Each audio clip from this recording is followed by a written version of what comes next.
Bulletin کا آغاز کر رہے ہیں اور سب سے پہلے آپ کو بتائیں کہ وزیراعظم شہباز شریف کا کہنا ہے کہ لڑکیوں کی تعلیم تک رسائی وقت کا بڑا چیلنج ہے۔ ہر معاشرے میں تعلیم کا حصول بنیادی حق ہے۔ بین الاقوامی کانفرنس کا انعقاد پاکستان کے لیے ایک اعزاز ہے۔ کانفرنس میں تعاون پر محمد بن سلمان کے شکر گزار ہیں۔ ملالہ یوسفزئی بہادری اور ہمت کی علامت ہیں۔ عرفہ قدیم سب کے لیے مثال ہیں۔ بے نظیر بھٹو مسلم ممالک کی پہلی خاتون وزیر اعظم اور مریم نواز پنجاب کی پہلی خاتون وزیر اعلیٰ ہیں۔ لڑکیوں کو آج بھی تعلیم تک رسائی میں مشکلات درپیش ہیں۔ ان چیلنجز کو ہر صورت ختم کرنا ہے۔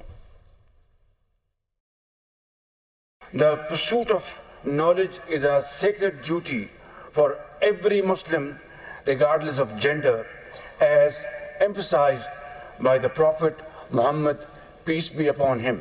Muhtarama Fatima Jinnah, the mother of the nation, who stood shoulder to shoulder with her brother Qaid-e-Azam Muhammad Ali Jinnah. Muhtarama Benazir Bhutto shattered political ceilings to become the first female prime minister in the Islamic world. Today, dynamic politicians like Maryam Nawaz Sharif, the first female chief minister in Pakistan. Despite our rich legacy, the Muslim world, including Pakistan, faces significant challenges in ensuring equitable access to education for girls. Denying education to girls tantamount to denying them their voice and their choice. In Pakistan, yet the female literacy rate stands at only 49%. وزیر دفاع خواجہ آصف نے کہا ہے کہ بانی P T I کو بنی گالہ منتقل کرنے کی کوئی آفر نہیں کی۔ بنی گالہ منتقلی ان کی خواہش ہے۔ پی ٹی آئی کے دعوے میں کوئی صداقت نہیں۔ کوششیں جاری ہیں کسی طرح سیاسی استحکام آئے۔ 2-2.5 سال میں پی ٹی آئی کا ہر حربہ ناکام رہا۔ سیالکوٹ میں میڈیا سے گفتگو میں مزید کیا کہا، یہ دیکھتے ہیں۔ ہر حربہ جو ہے پچھلے 2-2.5 سال میں جو ہے وہ ناکام ہوا ہے اور یہ نامراد رہے ہیں۔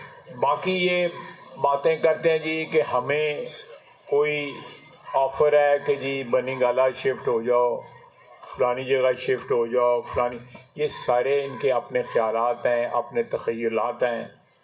ان کو کسی قسم کی اس قسم کی کوئی آفر نہیں ہے۔ وہ کہتے ہیں فلانے نے بتایا تھا کہ فلانے نے ان کو کہا تھا۔ یہ ان کی خواہشات ہیں جن کو بیانات کے ذریعے جو ہے وہ عوام تک پہنچاتے ہیں۔ اس میں صداقت کا ذرہ برج صداقت ان میں نہیں ہے۔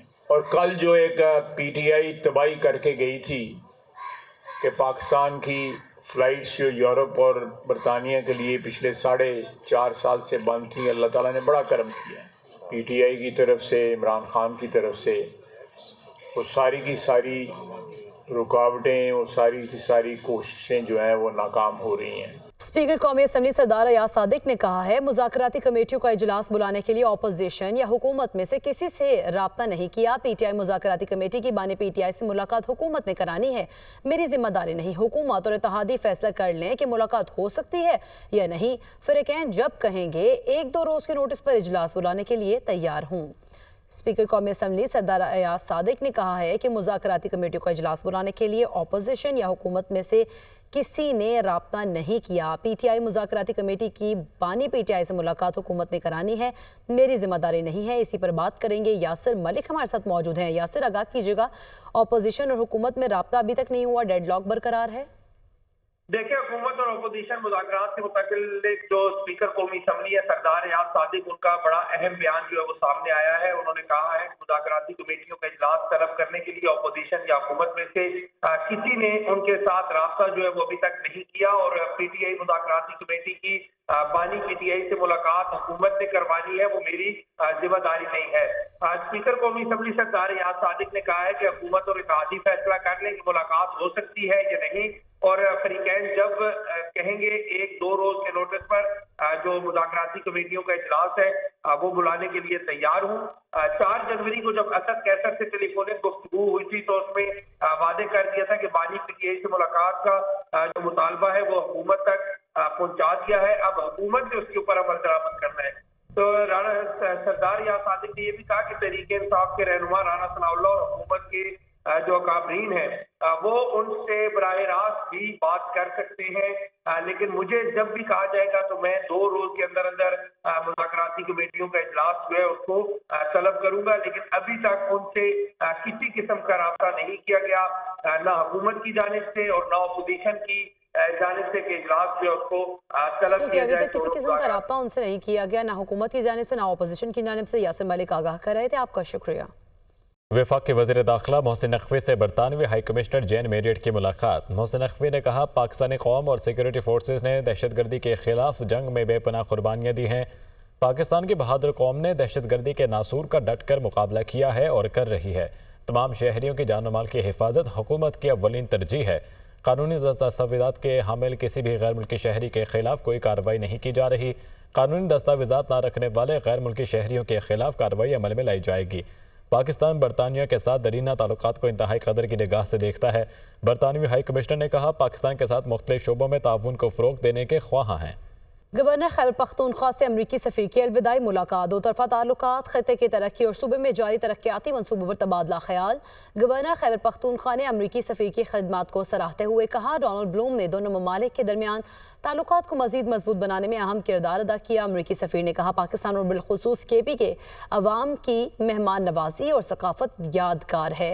पाकिस्तान में अपने वक्त को हमेशा याद रखेंगे। गवर्नर ने सूबे में तरक्याती मनसूबों के लिए अमरीकी हुकूमत के ताउन पर शुक्रिया अदा करते हुए कहा, दोनों ममालिक के ताल्लुकात मज़ीद गहरे होंगे। बानी पीटीआई ने 9 मई के 8 मुकदमात में जमानत के लिए लाहौर हाई कोर्ट से रजू कर लिया। बानी पीटीआई ने जिनाह हमला केस और दीगर मुकदमात में दरख्वास्त जमानत दायर की। एटीसी लाहौर ने बानी पीटीआई की जमानत की 8 दरख्वास्तें मुस्तरद कर दी थीं। बानी पीटीआई पर लाहौर में 9 मई के 12 मुकदमात दर्ज हैं, 4 में जमानतें मंजूर हो चुकी हैं। FIA गुजरांवाला की कार्रवाई, इंसानी स्मगलिंग में मुलव्विस 2 मुलजिमान गिरफ्तार। FIA के मुताबिक गिरफ्तार मुलजिमान में जमान और आसिफ अशरफ शामिल हैं। मुलजिम जमान इंसानी स्मगलिंग में मतलूब मुलजिमान की फहरिस्त में भी शामिल है। मुलजिमान को मंडी बहाउद्दीन और गुजरात के मुख्तलिफ इलाकों से गिरफ्तार किया गया। मुलजिमान सादालो शहरियों को गैर कानूनी तौर पर बैरून मुल्क भिजवाने में मुलव्विस पाए गए। फहद बशीर से मज़ीद तफसीलात लेंगे। फहद, आगाह कीजिएगा। देखिए, FIA गुजरांवाला जोन ने कार्रवाई करते हुए 2 इंसानी स्मगलर्स को गिरफ्तार किया है। गिरफ्तार मुलजमान में मोहम्मद जमान और आसिफ अशरफ शामिल हैं। जो मोहम्मद जो जमान है, इसने शहरी को जो है गैर कानूनी तरीके से बॉर्डर क्रॉस करवाया था और इसे तुर्की भिजवाया था, जहां से ये मुलजिम शहरी जो है वो डिपोर्ट हो गया, जिसकी दरख्वास्त पर FIA ने कार्रवाई करते हुए मुलजिम जमान को गिरफ्तार किया है। मुलजिम जमान जो इंतहाई मतलूब इंसानी स्मगलर की फहरिस्त है, उसमें इसका नाम शामिल है। 2020 में इसके खिलाफ मुकदमा दर्ज किया था और इसकी गिरफ्तारी के लिए FIA ने मुतअद्दिद बार जो है वो कार्रवाइयां की थी। शहरियों से लाखों रुपए लेकर गैर कानूनी तरीके से इन्हें बैरून मुमालिक भिजवाने में ये मुलजिम मुलव्विस है।